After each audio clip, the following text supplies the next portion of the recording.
Greetings and welcome to the Radical Centrist Podcast. I'm your host, Wayne King. And today I have the pleasure of interviewing my friend Elliot S. Maggin.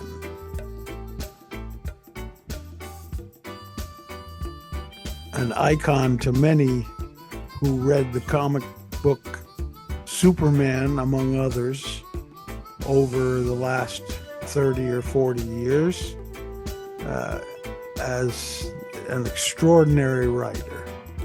He has a new book out called LexCorp, which is a focus on Lex Luthor.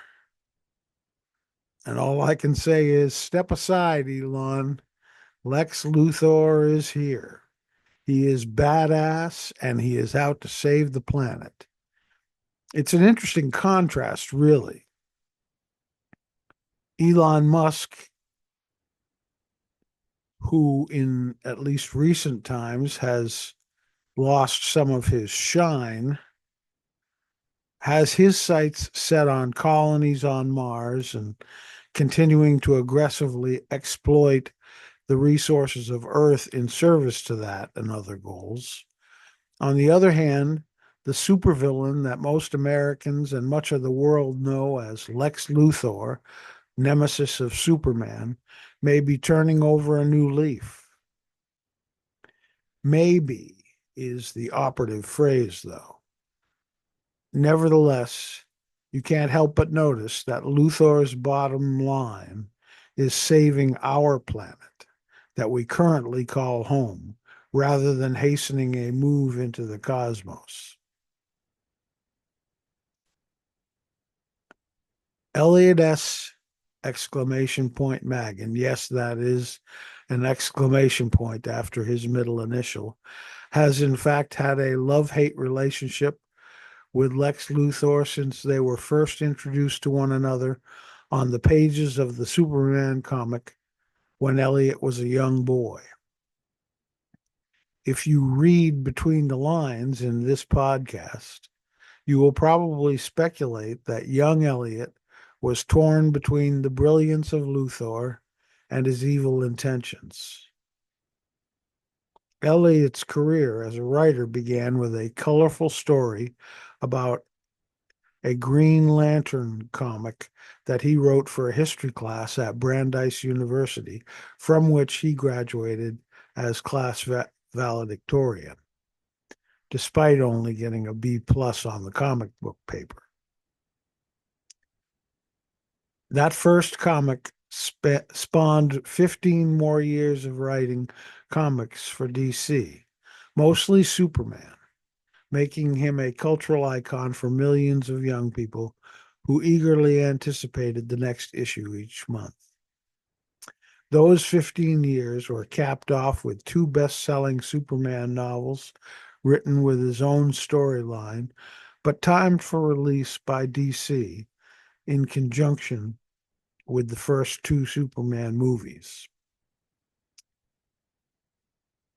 Between those novels, he made a move to New Hampshire, taught at Waterville Valley Academy, bought a home, bought a horse, adopted a dog, and ran for Congress, among other things.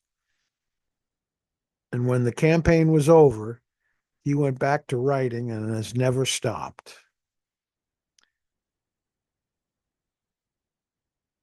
Here is my conversation with my dear friend, Elliot S. Maggin. It's your air. I am speaking with my old friend and brother, Elliot Maggin. Elliot S. Maggin. Yes, bang. I always thought that was about the coolest signature I had ever seen when I was younger, especially. But I have watched Elliot as a. So you still got a dog? I do. Big dog.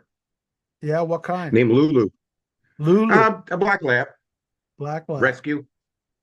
My daughter called me up and said that her friend brought this dog to the pound because she was living in a truck with this homeless lady and she couldn't keep her.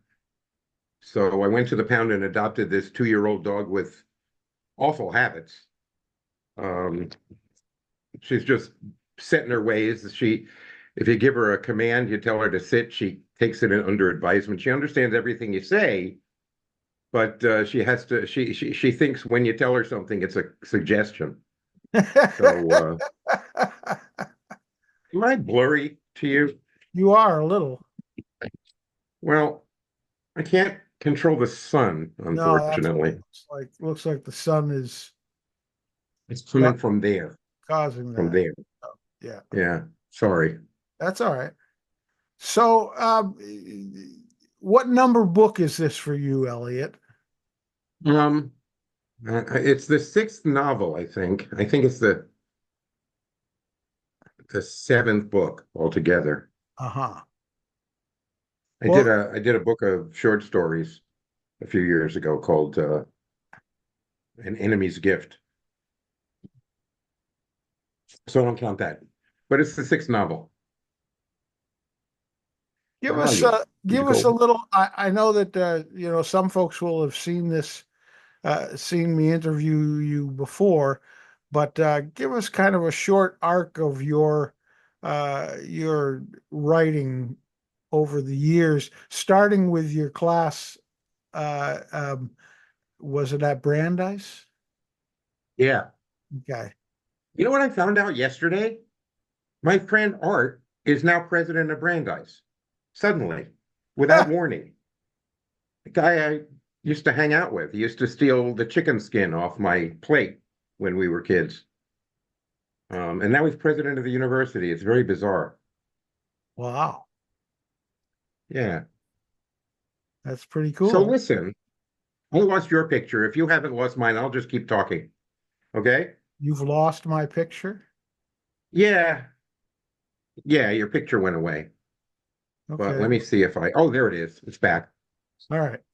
So, what I asked is for you to give us kind of a brief arc of your story as a writer, beginning with the very interesting story about your class at Brandeis.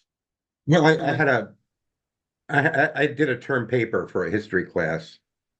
It was a course on the history of the media, and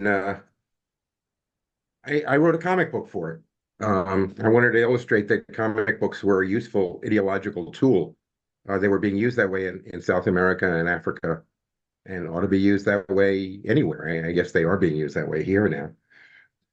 So I did a Green Arrow story where Green Arrow decides to run for mayor of the city he lives in, Star City, and I got a B plus on it. And I thought that was a crazy grade to get for a comic book story for a history paper. Um, so I thought I deserved an A or an F, one or the other. So I went to tell the teacher that, and he said, "Well, the B plus will stand." Um, because I thought you were going to illustrate it too. I said, "I can't draw." He said, "Oh, well, too bad. You get a B plus." So I sent it to Carmine Infantino, who was the president of DC Comics at the moment, and I told him that story in a letter, and he looked at it and he gave it to his editor down the hall, and the editor gave it to an artist who was on his way out to the subway just to look at. And the artist came back. It was Neil Adams. He was a top comic book artist at the time, and he came back the next day and dropped the script on the editor's desk, Julie, um, and told him, "If you buy this, I'll draw it." So he bought it, and he sent me this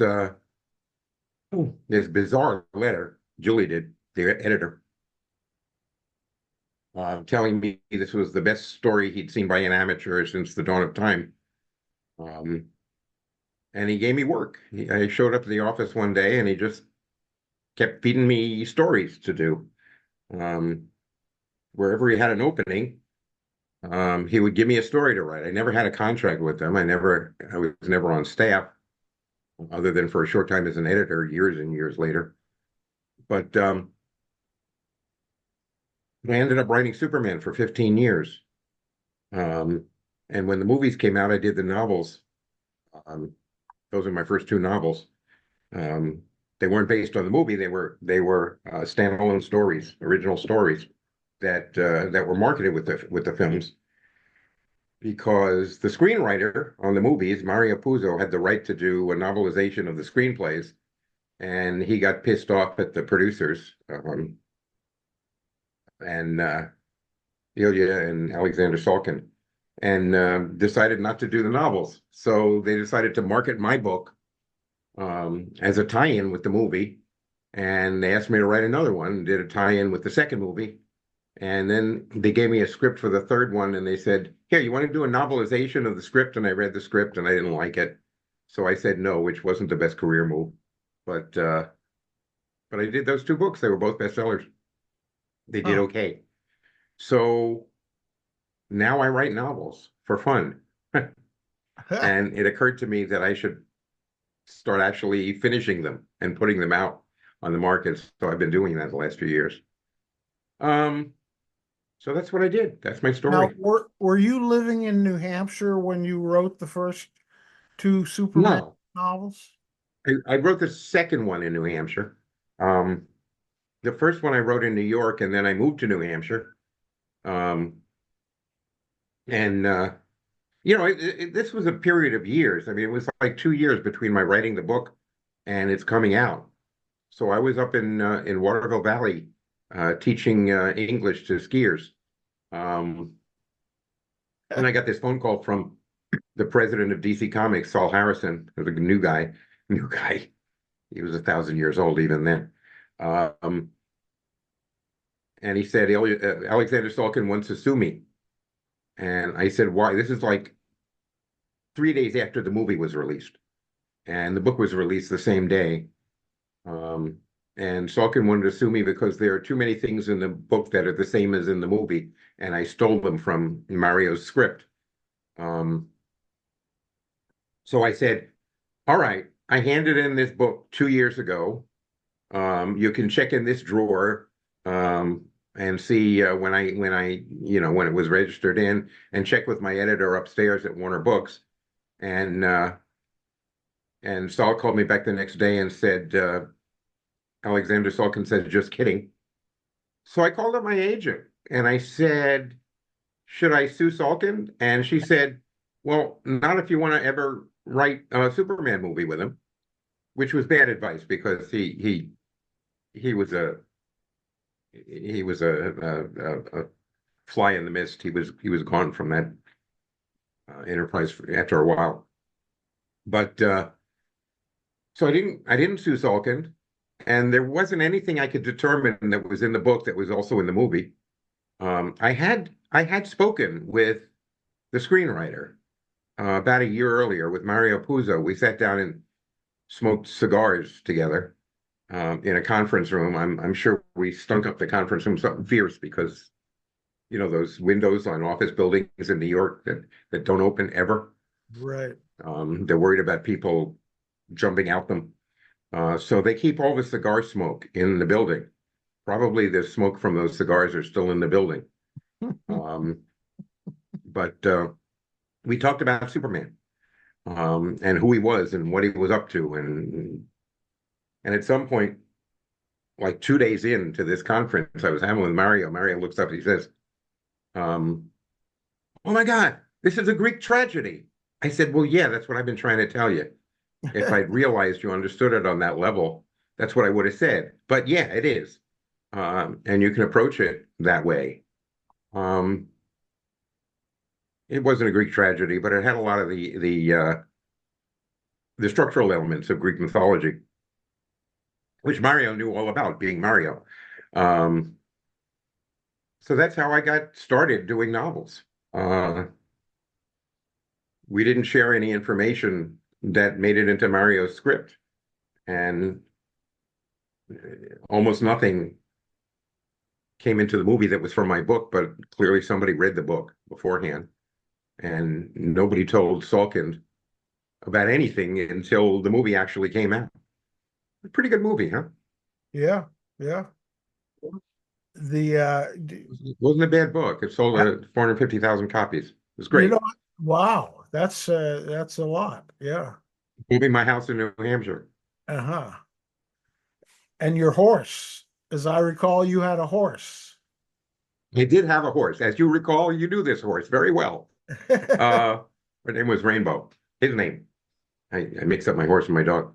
Um, yeah, I had a horse. I had a house, had a girlfriend, had all sorts of stuff going on. When you first moved up there, did you have dreams of getting a horse, or was this just something that struck you later on? No, no, this was something, well, I had always wanted a horse, but I'd always wanted to be president too. But so I had to forego being president because I managed to get my horse. Um, and yeah, I mean, I was in New Hampshire. Of course, I had to have a horse. For Mhm. heaven's sakes. Do you have a horse? You don't have a horse these days. You used No, to. no, I just have a dog. You just, A what kind of noisy, dog you got these days? it's a Belgian Shepherd, the white ones. Oh, cool. Yeah, You he's a had, very loving and friendly pup, but he has the biggest damn mouth. He just, when he's left alone, he does not like it, and he barks loud as hell. So tell, yeah.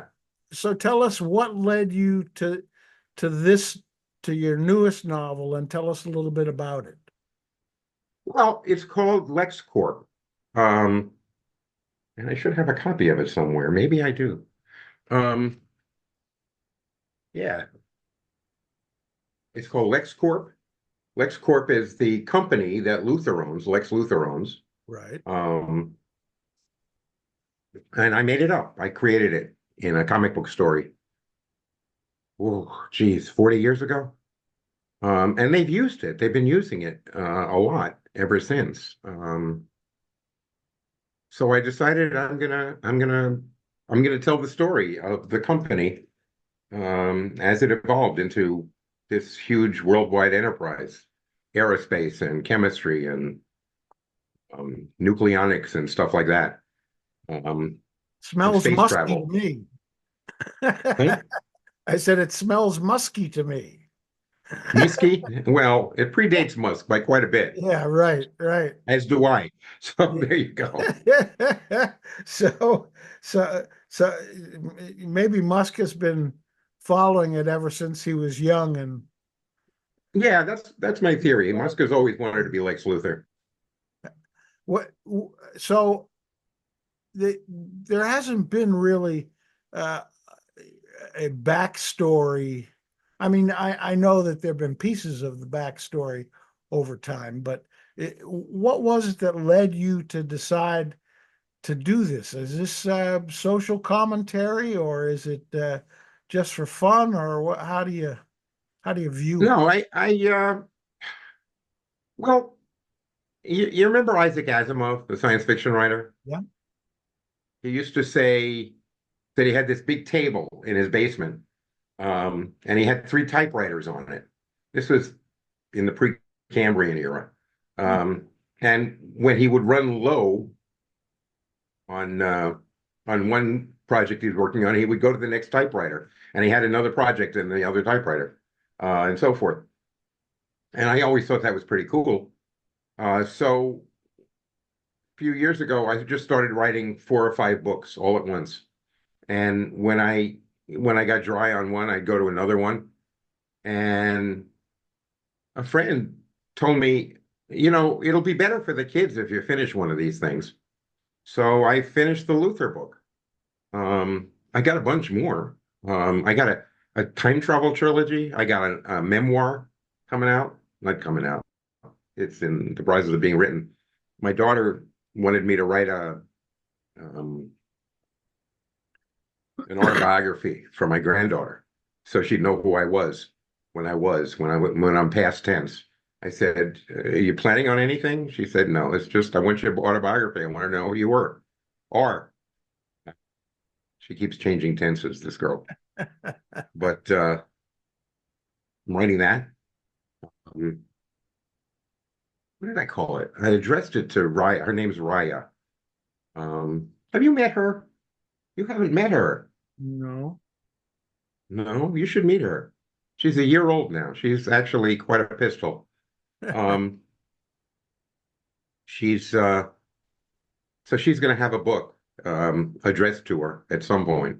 Uh-huh. Um, and I got this great story in my head about the end of the Cold War, and the three principal characters in it are Mikhail Gorbachev, George H.W. Bush, and Ross Perot. And I think that one's the next one I'm going to work on. Uh-huh. So you don't find it, I mean, I have these ideas for, another book and but I have probably four or five ideas and I haven't been brave enough to try and start all of them at once. Well, it's just you in a room, you know? It's not like you have to show off to anybody. Yep. Um, yeah. Are you working on one? Well, I sort of am, but I love the idea of you doing a memoir. As you were describing your class at Brandeis and other things, I'm thinking, gee, I wonder if he like kept these letters from various people and over the years documented that documented your life that way. Well, there were there were a bunch of letters sitting in a desk drawer, which ended up in a garage somewhere, and I have no idea where they are now. But they're somewhere in northern New Hampshire. So if you could find them, one of them's from Kurt Vonnegut. I got a letter from Kurt Vonnegut. It was so cool. Um, he wrote me, well, he lived, near where I worked, so I kind of knew him. But he wrote me a letter saying, the really cool thing about civilization is you get to make your living in bizarre ways. And then he crossed out the word cool and wrote in keen. So the really keen thing about civilization. And that was very neat. Um, have no idea where that letter is, but it's in that desk drawer if that desk still exists. What Um, it was your if you ever desk? come across an old gray desk, uh, look in the drawer. Wow. Huh.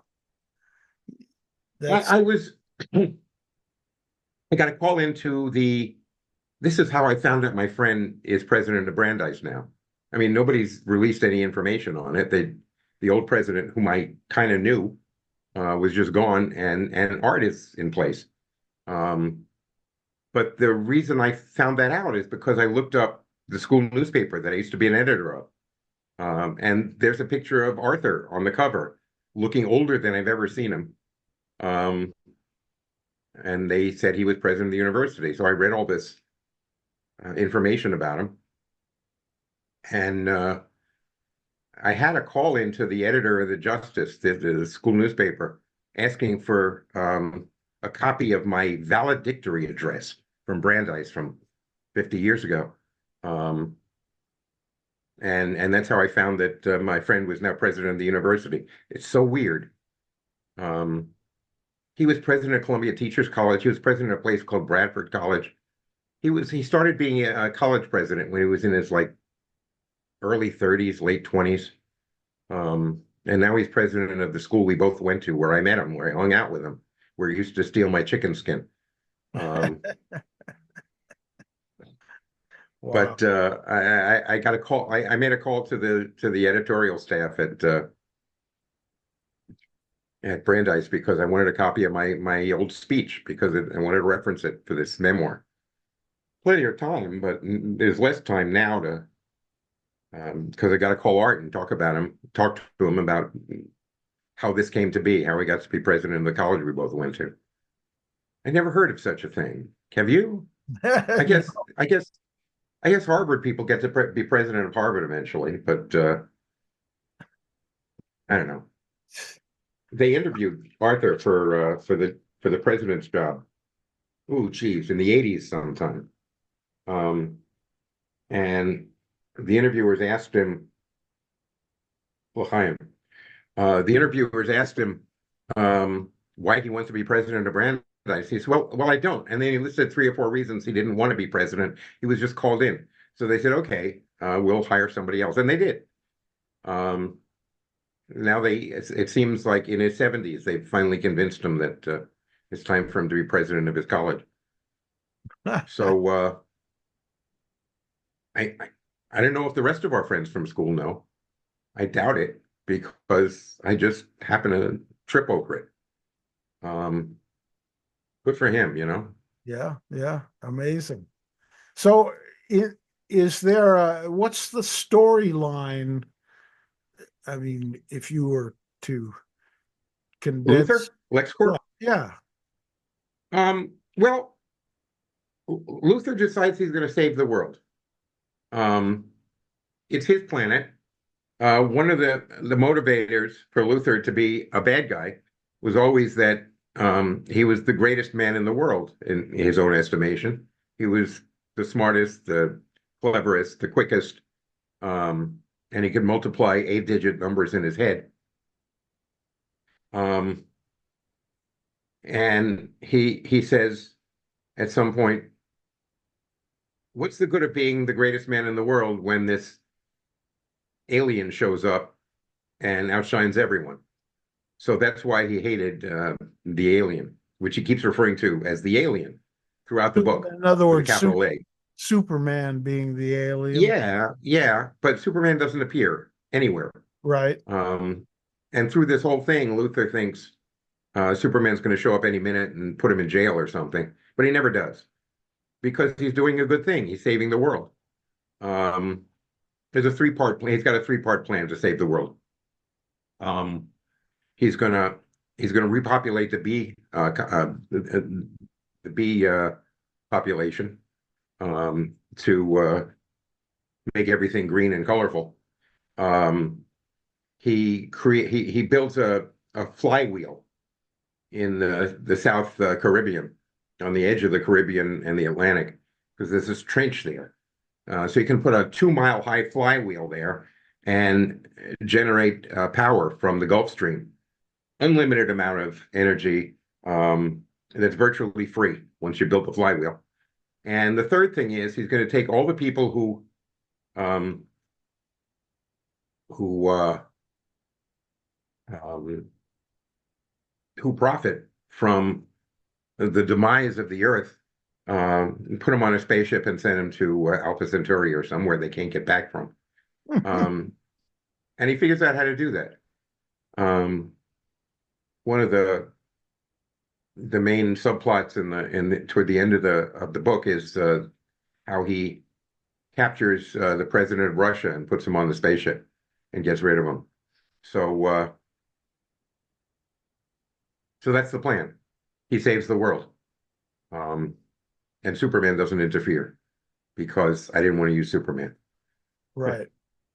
And so he saves the world in a sort of a dictatorial way, right?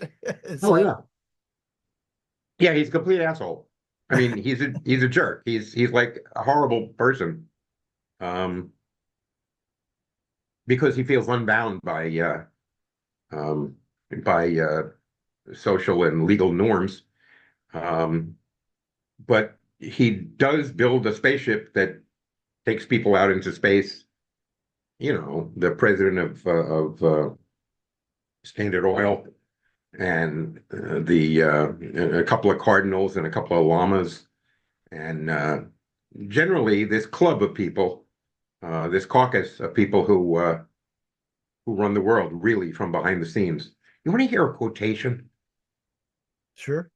In the frontispiece is a quotation from Woodrow Wilson. It says, "Some of the biggest men in the United States in the field of commerce and manufacture are afraid of somebody, afraid of something.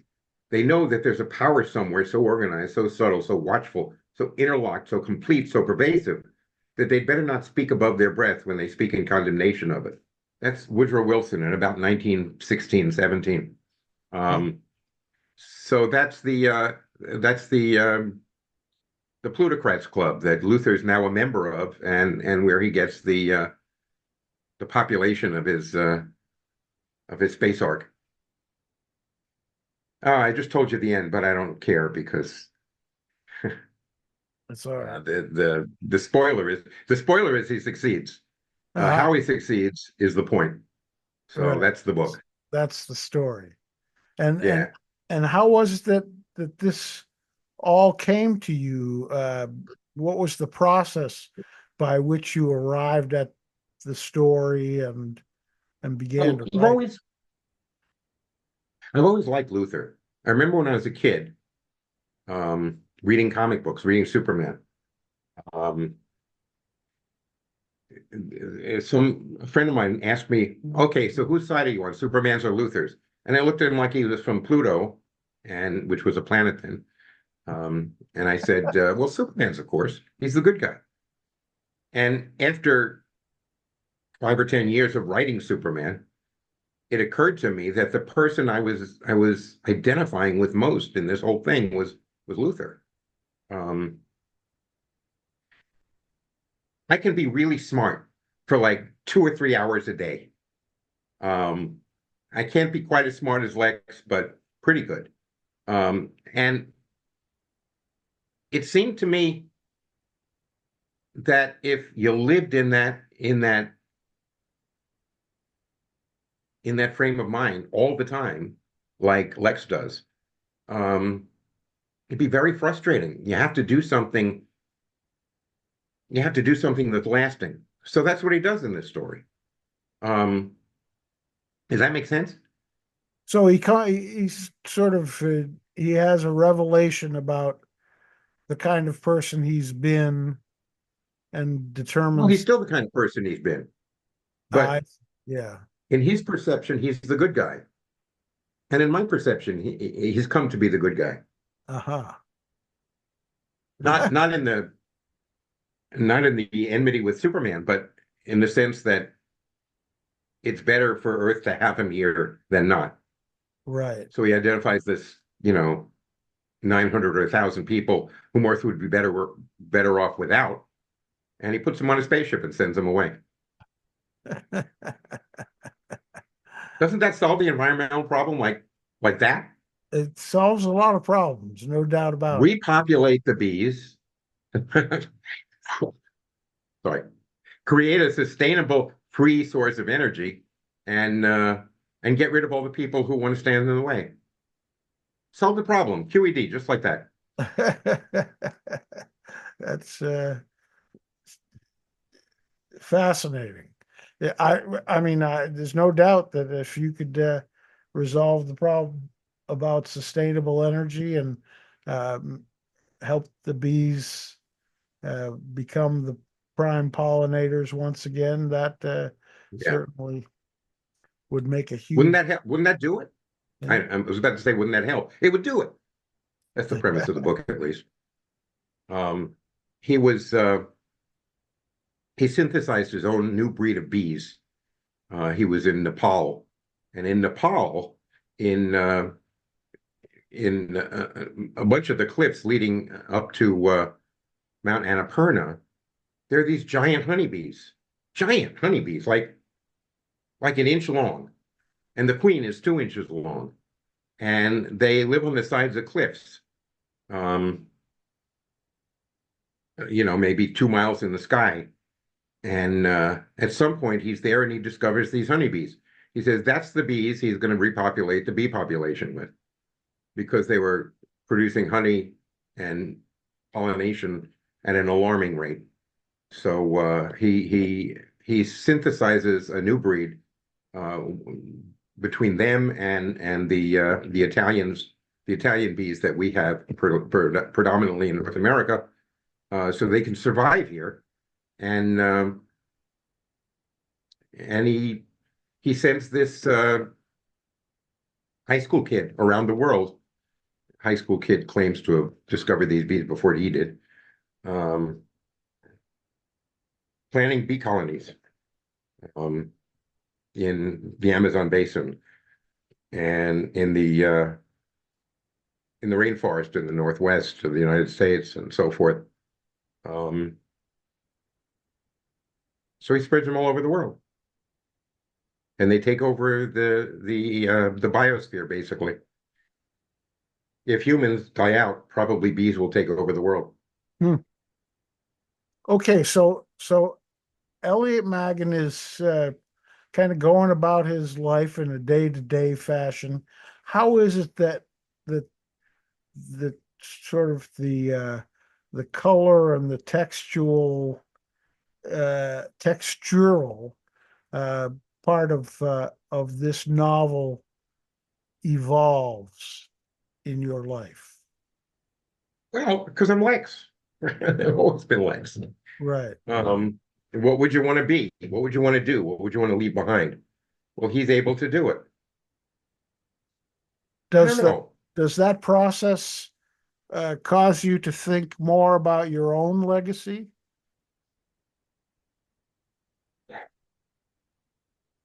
I turned 74 3 days ago. No. Um, and I read the next day, I just happened to come across this thing that said the current life expectancy of Americans is 73. So what are you these days? You 70 yet? I'm about to be 69 Oh man, any minute, right? This month. in a few days. Everybody send Wayne birthday cards. Um, yeah, I've been thinking about it. You get to a point where you wonder if what you've done, well, first, if what you've done is good, and two, if it's enough. And mostly it's good, but it's not nearly enough. So I'm staying. Yeah, Gonna write some more books. it's and when you mix that with sort of how society views us now that we are in our golden years, it complicates the life. Make me do a spit take with my coffee. Oh, what? It, it, After golden years, you lost me. well, just it becomes more complex as you. I'm not making this a statement about you personally, Elliot, but I'm saying uh, the fact is, as we grow older, we begin to disappear in the eyes of many people. You know, we're less relevant. Yeah. Um, my daughter told me one day, not long ago, that I'm too old to be president. And she thinks people over 70 shouldn't have the vote anymore. They should, you know, let it go for their subsequent generations. Ah, there you And I said, why did I raise you? go. What are you doing here? Are you surprised at how conservative young people seem to be these Oh, days? geez, yeah. Yeah. It's appalling. Um, yeah. Um, my kids are superheroes, basically. They're not so conservative. They've just got bizarre ideas in their heads. Um, I got a doctor and a teacher. Did okay, right? Yeah, Um, you did too. yeah, You yeah. got a good kid. You got a kid who climbs mountains with his bare hands. It's very, very bizarre.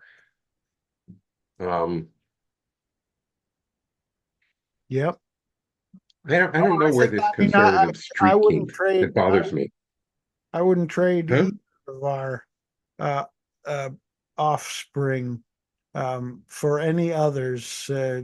Um, and I have a lot of faith in them, but I am really surprised at not only how I hate to use the word conservative because it's in a lot of It, ways it, it doesn't fit. yeah, the term in classical political sense doesn't apply to people who call themselves conservatives these days. Right. Um, they're kind of reactionary. Yeah, I mean, Um, they seem to be less committed to the idea of democracy. Yeah.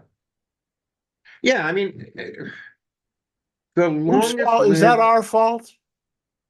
I I mean, think so. our generation's fault. Yeah, I think it is.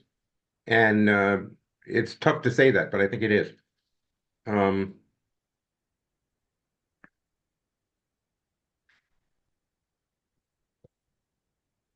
I don't know. Liberal means mostly concerned with developing potential in the community. Conservative means mostly concerned with um, conserving resources that we already have in place. Um, we need a liberal and a conservative voice, just so they talk to each other in the public sphere.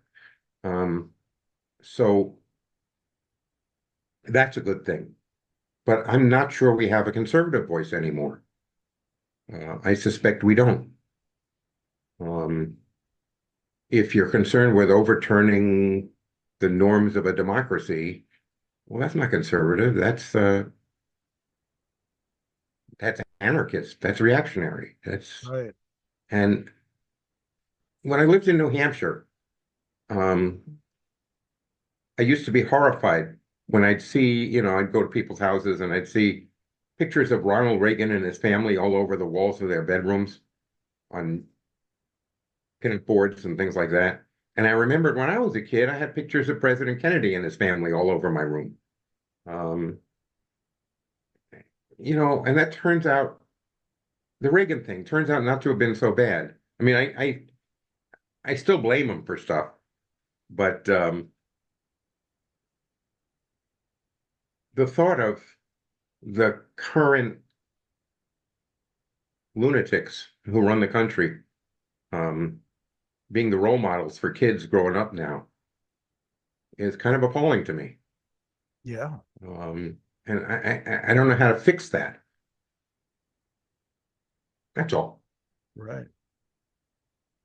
Well, I mean, yeah, the recipe is probably um, a pretty complex one. I mean, particularly given the role of social media in our lives and what it's done to our social institutions and other institutions.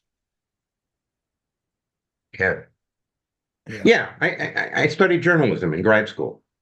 Um, and the reason was I've lately realized that I was writing Superman stories and I wanted to know what Clark's life was like. So I went to graduate school to find out what Clark's life was like. Um, News was a valuable thing at the time. We had a half hour of news on each of the three networks every day. At some point, the president of NBC came to class, one of my classes, a guy named Reuven Frank. And I asked him, um, why doesn't news make money?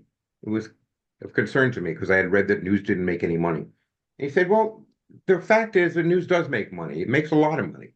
And he realized that one day when he was in the RCA building. It was the GE building, the RCA building. What is it now? Um, where NBC is. And he saw some mucky muck executive holding the elevator for David Brinkley to get on. Um, and he realized he looked at the books and he found that news was making a profit. Well, that was a good thing, he thought. But now it's become a profit center for the networks. Um, and you've got people going at it, going at the news enterprise with a scalpel. So instead of having uh, correspondents based in countries or continents around the world, Irving R. Levine, NBC News at the Vatican, whatever, um, you've got talking heads, which are cheap. It's cheap to produce Fox News. It's cheap to produce MSNBC because they've got the same group of cast members showing up every day, and they all live in town. You know, Um, they're all broadcasting from their living rooms, like me. Um, so it used to cost a lot to put this non-profitable news organization on the ground. And now it costs almost nothing, and it's making an enormous amount of money for the network. That's a bad thing.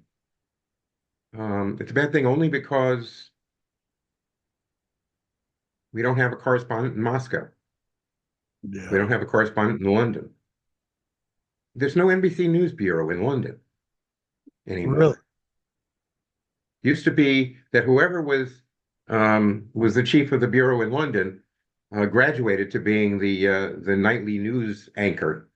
Um, that's not true anymore. And who cares who the nightly news anchor is anymore? Huh. Do you know who they are? Do you know who the three of them are? No, I don't think I could tell you. I think, well, there's the one guy at NBC who was pretty good. I don't know who's the anchor at CBS or ABC now. Yeah. Well, Easy. they don't play as uh, focused a role, that's for sure. I mean, you've got a lot of talking heads. Yeah. I mean, they aren't the people who present you with the truth every day. That used to be their job. It's not their job anymore. Right. So there we go, Uh, uh, bemoaning the state of the world. That's why I wrote this book. so, so Lex Luthor should have added some executives from the media to his ship. I think he did. I didn't Oh, say that specifically, but I think he did. mhm. I can't Um, tell you the number of times in the last year when I was in the middle of a deep discussion about what was happening to our politics, when suddenly it struck me, holy shit, I've become a conservative. I've become, I've, I've reached the point where I want to conserve democracy. And that means sometimes looking at things differently than I would have otherwise 20 years ago. yeah. Are you surprised by that? Because that's what happens to people. Well, I guess I am surprised, but I think that the surprise mostly stems from just the sort of sadness about uh, the how our society has sort of drifted toward a much less democratic ideal, and we seem to continue to drift. Yeah. Um, and is that ideal? I mean, is that the way the world should be? We should be spreading democracy over the world like we were in the 60s, in the 70s. Um, that was the main criticism of Americans back then, Sure. that we were imposing our model on the rest of the world. Right, right. Um, Yeah. is that no longer something we should be doing? I don't know. Yeah. I don't know. I I think that in a lot of ways it would be better if we just kind of minded our own business, as Tim Walsh would say. Mind your own damn business. Yeah. Um, Our own so, damn business so involves does 30 Luther, allied countries, one of which is being invaded by another. I don't know. yeah. Does Luther deal with AI? Yeah, he's been dealing with it for years. Back in the 70s when I wrote those first two books, he had a robot named McDuff following him around everywhere, like a C3PO thing. Um, but he would talk to it, and it would do whatever he wanted. Now I have this this echo in 3 rooms in the house. Um, and I can say, Alexa, what year was I born? You hear her? Now I got a robot following me around the house, you know. Yeah. Um, yeah, he deals with that. I mean, it's part of everyday life. It's not a new thing. The the cover was an AI construct I with wondered a about. huh?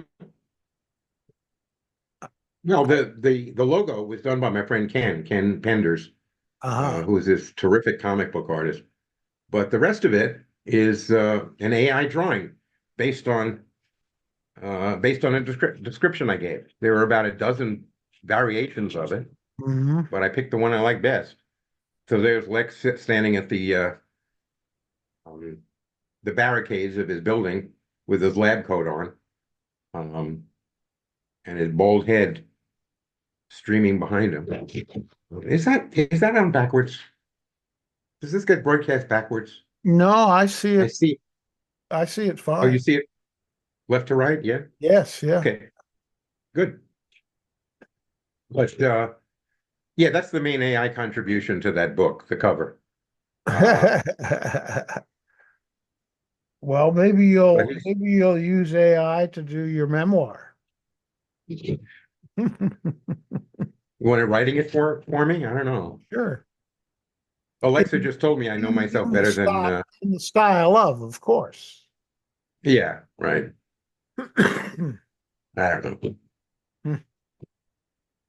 I asked Chat Chat Chat GPT, what yep. GPT, yeah, I asked it to write a cold fusion program to do something. You know, when it first started getting popular.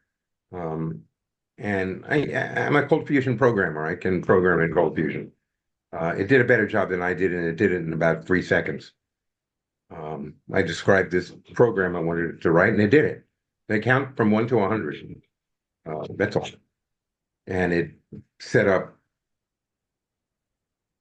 the screen and the play, and I studied the thing, and I said, "Well, geez, this is good. I don't have to program in cold fusion anymore. It's over. I can ask chat to do it." So Cold So who Fusion knows? is a It's a coding language. yeah, yeah, um, yeah. It uses HTML as its base, but cold fusion tags are pretty much in English. You know, if you want to use the output command, the command is cf output, um, and so forth. It's a pretty good language. It's fun. It's easy to learn because it's in English, um, sort of. But the computer does it. AI does it better than I do. Well, Pretty Elliot weird, huh? Maggin, as always, it is a pure pleasure to shoot the breeze with you and to hear about your new novel. We'll on the show notes, we'll make sure that eh, people can find out where they can order it. Um, and what are you reading Amazon or yourself? PN.com or huh? What are you reading yourself right now? I just found a new book by supposedly by Kurt Vonnegut. Um, Really? it's a compilation of his speeches and stuff that was never published. His son Mark, who's a doctor in Boston, um, compiled it, put it together, wrote a forward to it, and it's really fun. Um, most of the stuff in it doesn't have any date on it, or it doesn't have any reference particularly. Um, but um, but it's classic Vonnegut. There's a letter he wrote to his parents from the front in World War II, toward the end of World War II. He had been in a prison camp in Dresden during the bombing.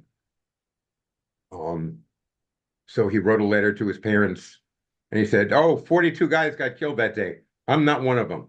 And he kept repeating that, another 13 guys got killed this day, but not me, you know. Um, That sounds just like him. yeah, yeah. Yeah, Um, so he survived to write Slaughterhouse-Five about the bombing of Dresden. right, right. Um, He and was, also all these speeches that his son put in this book. yeah. Mark Vonnegut is a very interesting character these days. You know him? No. He wrote a book called The Eden Express years ago. He'd gone off the deep end and um, had a severe paranoid incident while he was in medical school. Um, he got therapy and he wrote a book and he managed to finish medical school. And he wrote a book about it. And then he compiled his father's old papers and put them in this book. So it's Huh. pretty cool. That is cool. Well, Elliot, thank you very much for taking the time. And Well, uh, thank you for hanging out with me. Do it more often. all right, my friend. When you coming west? Probably not till the spring. Yeah? Okay. Well, Bob, uh, uh, you you've met or you had met Nan and Bob Furman who lived down in the DC area, and Yeah. Nan just passed a few weeks ago. Oh, really? Yeah, and in a conversation with Bob that I had shortly thereafter, I said, "Well, is there anything I can do for you?" And he said, "Yeah, take me on your next car trip." So, Right. so I'm kind of we're kind of planning to do that because he has a lot of bucket list spots that he wants to see, and I figure that we need to wait until the spring in order for him to do That's a good that. plan. Yeah. All Well, my right, sister was Elliot. here a couple. All right. Good to talk We'll to you. talk to you soon. You bet. Be good. Bye. Thanks.